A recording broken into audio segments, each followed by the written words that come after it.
Vanessa before. I didn't know there was a Vanessa at Domino's. That's great.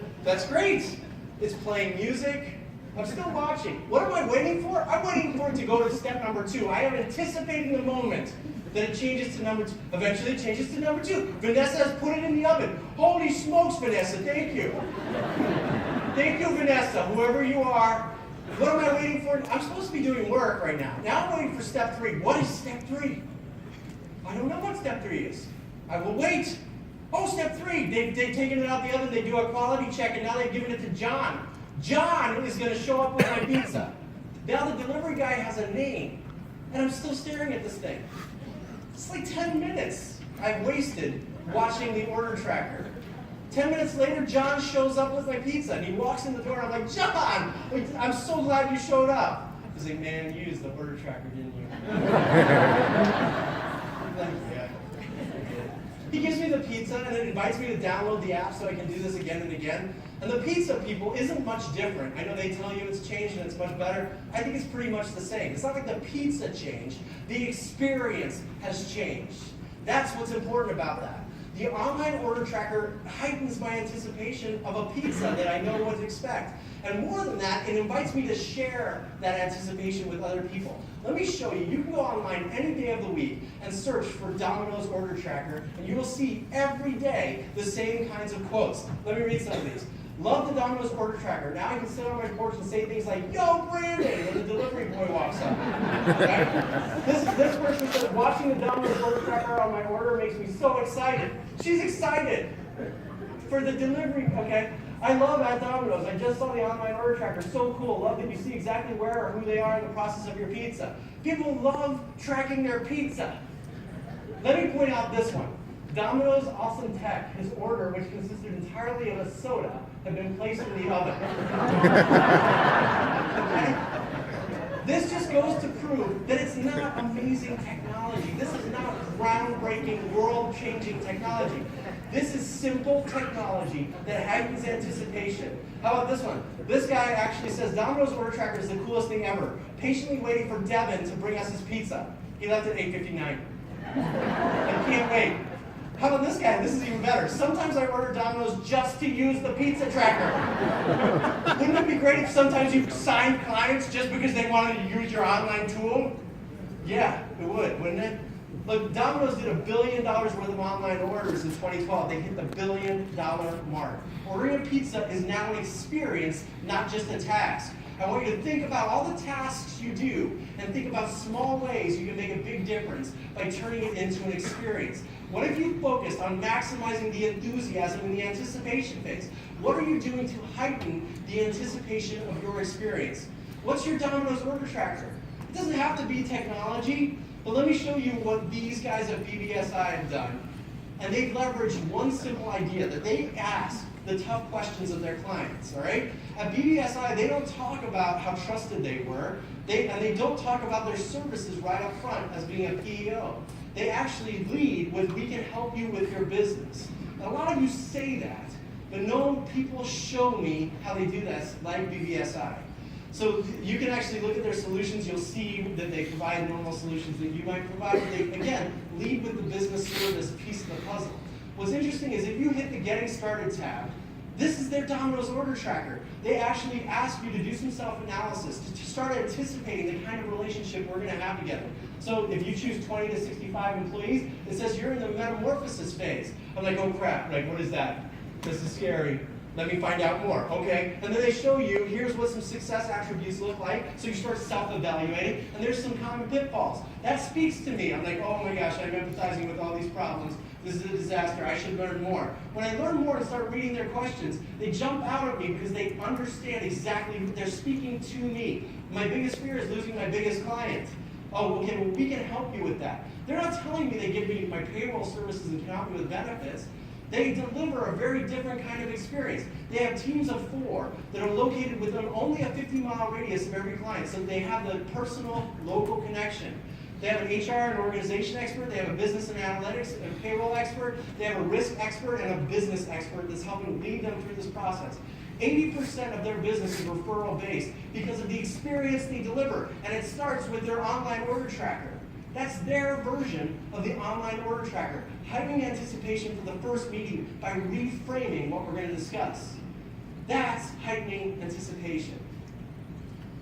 All right, secret number 4, the last one. This is removing friction. I want you to think about all the places in your business where it's harder and harder to do business because there's conflict or problems or friction, okay? Let me show you someone who grew her business by reducing the friction between her and the client by simply getting closer and closer to the center of their universe. And I'll show you someone in your business that's done the same. This is Brandy Temple, and in 2010, her husband lost her job, and she found herself trying to turn from being, a stay-at-home mom to being a businesswoman. She wasn't sure what to do. It was right after Christmas, and she had just made some new clothes for her kids by using remnants of fabric that she had. Let me show you the clothes that she made for her kids. You can tell which ones she made with the remnants.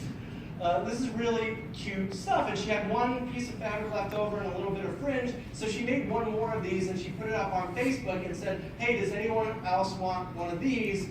And she phrased it in a way that people believed she had a lot of these she could sell, and people started asking how much is it, and she said $10, and then she got a bunch of friends saying, I'll take one, I'll take one, I'll take one. She was like, oh crap, now I have to go buy fabric and make these things. And this all of a sudden started to snowball. She ended up starting to make these dresses in her garage on Saturdays and Sundays with a bunch of extra friends who like to sew and hang out. And before long, she was taking all the remnant fabric and actually putting it up on Facebook. Every day she would post a new dress, and then people would just say, hey, I'll order it. This is their order, people. This is the order. Here's my email address, size 5, summer or fall, send me the thing. And people were like, how do I order? So she was like, let me make it very easy. You like our page, your sales appear, you just tell me what size and what you want monogrammed in the email. I'll actually tell you if you want it. Then I'll send you a bill, and then I'll send you the product. She doesn't have a website. She's removed the friction by being directly where the customer and client was. And all of a sudden, she expanded again. Yeah, it was no longer her garage. She had a bunch of employees in a little warehouse where they were making dresses every day that were customized orders.